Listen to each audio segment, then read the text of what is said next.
Welcome to another video here on the Eight Corners of Heaven Mirror gong. I want to talk a little bit more about my impressions of the gong. And when I was playing the gong earlier, and also at NAMM a couple years ago, as I mentioned before, I found it to be a little bit of a quiet gong. I think it works best at a lower volume.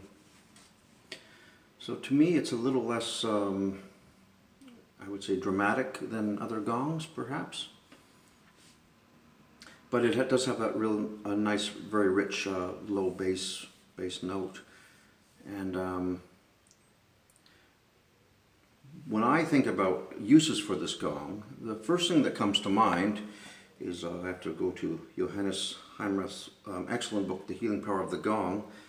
And I was reminded of his circle of gongs setup, where he was using a lot of all the sound creation gongs actually.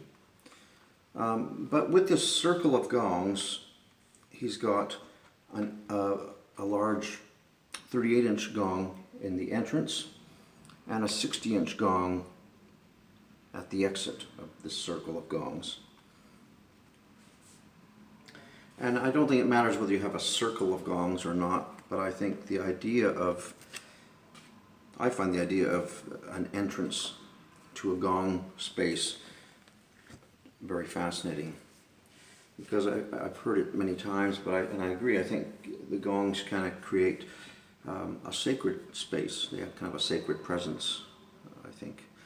They have that quality.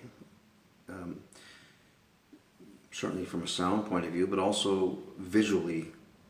When I have 20 or 30 gongs set up in a room, beautifully displayed, it does create a certain aura of, I always think of maybe a temple or something like that.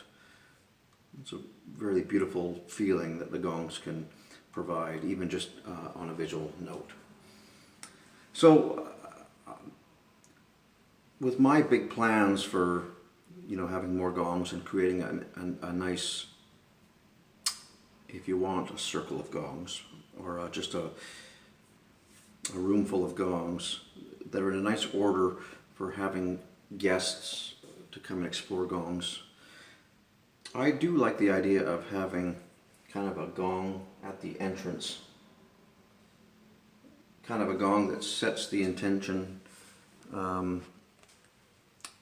It can be just a nice quieting kind of gong before people explore all the other gongs in my collection.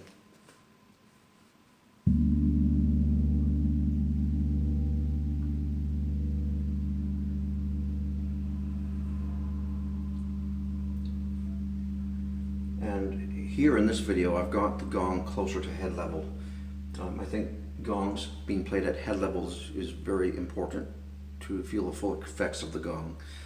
And my impressions of the sound of this gong are even better, even stronger, just at the height it's at now.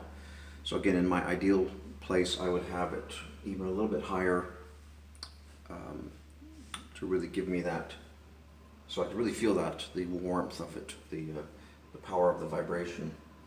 So that's one thought I have for those of us who think of gongs as kind of being a sacred instrument, or an instrument that is able to provide that kind of feeling.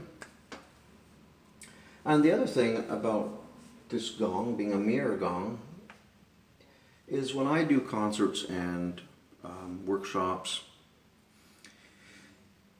and even the occasional one-on-one session where I'm trying to give someone a gong bath, if you want, a gong massage.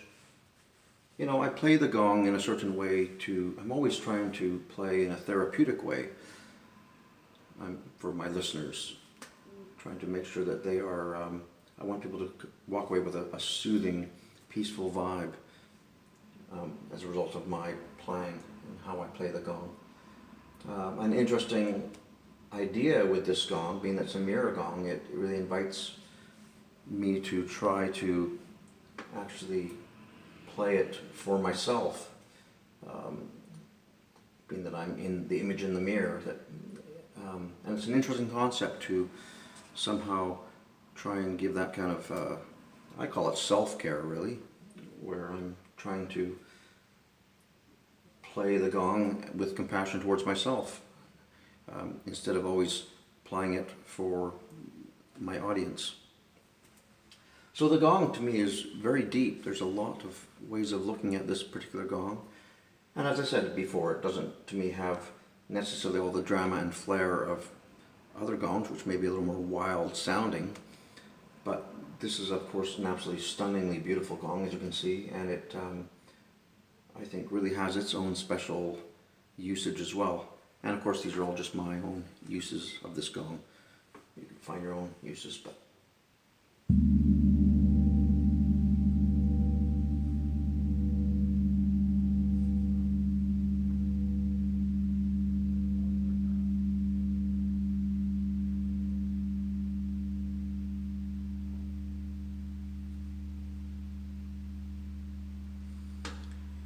anyways, thanks for watching this video. I hope it's been interesting, and we'll see you in the next gong video.